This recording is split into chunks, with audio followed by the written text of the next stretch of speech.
একজন সুপারস্টার যখন তিনি তার পিক মোমেন্টে আছেন, কিন্তু একদিন হঠাৎ করে খবর এলো সে আর নেই। তার নাম সুশান্ত সিং রাজপুত। আজ আমরা জানব তার জীবন, তার সাফল্য আর সেই রহস্য যা এখনো মেলেনি কোনো উত্তর। 21 জানুয়ারি 1986 সালে বিহারের পাটনায় জন্ম হয় সুশান্ত সিং রাজপুতের। ছোটবেলা থেকেই তিনি ছিলেন মেধাবী ছাত্র। তিনি দিল্লি কলেজ অফ ইঞ্জিনিয়ারিং থেকে মেকানিক্যাল ইঞ্জিনিয়ারিং পড়েছিলেন, কিন্তু হঠাৎ একদিন সবাইকে অবাক করে দিয়ে তিনি কলেজ ছেড়ে দেন, চলে আসেন অভিনয়ে। আর সেই টানেই তিনি চলে আসেন মুম্বাইতে। সেখানে এসে তিনি থিয়েটারে কাজ শুরু করেন। তারপর টিভি সিরিয়ালে পবিত্র রিশতাতে একটি ছোট্ট চরিত্রে অভিনয় করে তিনি পরিচিত মুখ হয়ে ওঠেন। তারপর কাইপোচে, সুদ দেশি রোম্যান্স ও ডিটেকটিভ ব্যোমকেশ বক্সী এর মতো বেশ কয়েকটি সিনেমা করে তিনি নিজের জাত চিনিয়ে দেন।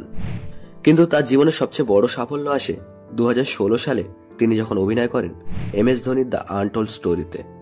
এই সিনেমাটি তাকে বলিউডের অন্যতম সেরা অভিনেতার আসনে বসিয়ে দেয়। তার অভিনয় এতই নিখুঁত ছিল যে লোকজন বলতে শুরু করে এটাই আসল ধোনি। তিনি ধোনির ডায়লগ, তার হাবভাব সবকিছুই একদম নিখুঁত অভিনয় করেছিলেন। কিন্তু তারপর আসে সেই দিন, 14 জুন 2020। সেই দিন মুম্বাইয়ের ব্র্যান্ডার ফ্ল্যাটে সুশান্তকে মৃত অবস্থায় পাওয়া যায়। প্রথমে এটিকে আত্মহত্যা বললেও পরে প্রশ্ন ওঠে, এটা কি সত্যি আত্মহত্যা নাকি হত্যা? তখন পুরো দেশে তার সকল ফ্যান্সরা প্রশ্ন তোলে, একজন এত স্মার্ট, পজিটিভ এবং সফল মানুষ কেন নিজের জীবন নেবে? এরপর তদন্ত শুরু হয়। মুম্বাই পুলিশ, তারপর CBI, ED, NCB সবাই জড়িয়ে পড়ে। তার বন্ধু বান্ধব, মুভি মাফিয়া, বিশেষ করে তার তখনকার গার্লফ্রেন্ড রিয়া চক্রবর্তীর ওপর সন্দেহ আসে। সবাই আলোচনায় আসে। অনেকে বলতে শুরু করেন এটি আত্মহত্যা নয়, এটি মার্ডার। কিন্তু আজও সেই প্রশ্নের পুরোপুরি উত্তর পাওয়া যায়নি। সেই ঘটনার পর সারা দেশ কেঁদেছিল। রাস্তায় মানুষজন মোমবাতি জ্বালিয়ে বলেছিল, জাস্টিস ফর SSR।